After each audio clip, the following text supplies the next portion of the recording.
Game was introduced last fall. Gamers have been entranced by its lovely hand-drawn visuals and deep emotional themes about bullying and growing up, all told through the lens of street art. So now we have two guests from Pixelopolis here to talk about their new game, Concrete Genie, creative director Dom Robillard and art director Jeff Sangal. Guys, great to have you with us here. Concrete Genie, a very special game, I think, in the PlayStation family. And Dom, you've done some amazing games at PlayStation that push in different directions. Concrete Genie, tell us about the genesis of the idea for this game. We're gonna look at some footage of it, but it's a game that has a real heart and message to it. And was that really the genesis of the idea? Was the theme? It was. You know, we've been lucky to have time at PlayStation to cultivate this idea in this game, and it actually began from some team-wide brainstorming that we had, and one of our artists, a VFX artist, came up with this idea of a boy that was standing up to being bullied by painting artwork into the walls. And as we unpacked the idea, we realized that we could have something important to say about that actually in the gameplay itself. And so that was really the beginning of it, you know, nearly 3 years ago. Wow, and tell us about sort of the art and the style of this, because as you said, street art functions into it, but it's an incredibly beautiful world. So tell us about sort of the artistic direction of this game. Yeah, we really wanted the game to feel like it was handcrafted, so you know, down to every nuance of the world, and we wanted it to feel like your illustrations will just come to life. Yeah.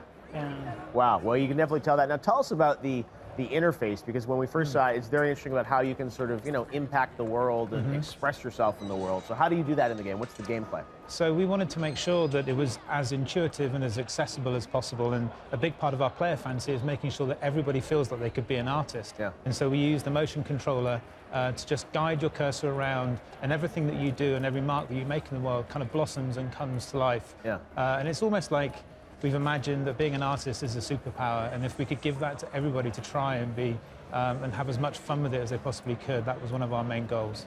Wow, well, it definitely feels that. You can see it here, some of the interface, obviously, and being able to sort of go through it. So tell us that this story, how does it sort of evolve throughout the game? There's obviously this sense of expression, but how does the game or the story and narrative evolve as you play through it? So Ash is a young kind of budding artist, and he lives in this fishing town called Denska. And there's been an environmental disaster here, and everybody has moved away. And part of his goal is to save the town and rejuvenate it. And he discovers that his artwork and his living paint can actually cleanse the walls and help bring all of the light and the life back to the city. And he does that by not just painting these landscapes, but also making these creatures. And every single one that you make is unique to each individual player. And they're like little friends and that you can hang out with and play games with and solve puzzles with as well.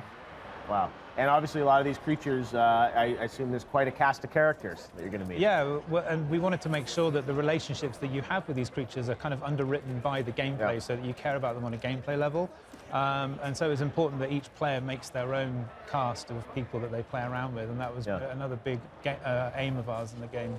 Well, I think it's so important that games like this come out for PlayStation platforms. We saw lots of aggressive action games tonight, and that's fantastic, but the fact that this is a game that expresses itself in a different way and allows you to express yourself in this world, I think is really important. And that, you know, theme of bullying, is that, how prevalent is that sort of throughout the game? That's a really good question. We wanted to make sure that first and foremost, it's a fun adventure game. Yeah. And the bullying is there, kind of bubbling away underneath the surface. And the reason that we thought we could make it work as a theme and cared about it so much is that the bullies in the game, they push Ash around, and eventually they start ruining his artwork. And that kind of brings you in, because of course it's not just Ash's artwork, it's your artwork as the player. Yeah. And so it helps you understand this concept and this idea from a way that really only a game can make you feel it, because of the interaction and that it's your artwork, not just his. Wow, well, it's an absolutely beautiful experience. Where are you at in development on the game? We're just wrapping up production at the moment. Okay. Kind of, we're not talking release date yet. There's a few things we want to go back in and do and polish away. Yeah.